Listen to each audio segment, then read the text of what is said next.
Welcome. So in this tutorial, I'm going to show you how to stop someone on TikTok from mentioning you.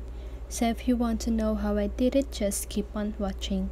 So first of all, you want to open your TikTok app and then log in your account. Then just go ahead and go to your profile by clicking the profile button at the lower right corner of your screen. And now you just want to click on the menu button or the three little lines on the upper right corner of your screen and click on settings and privacy. So now just go ahead and click on privacy. Scroll down until you see mentions and tags.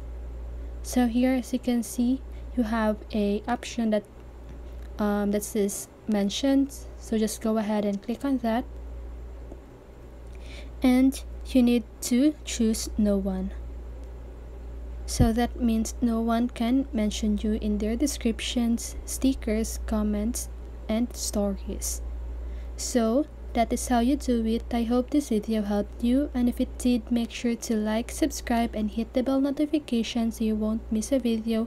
See you in the next one and have a great day.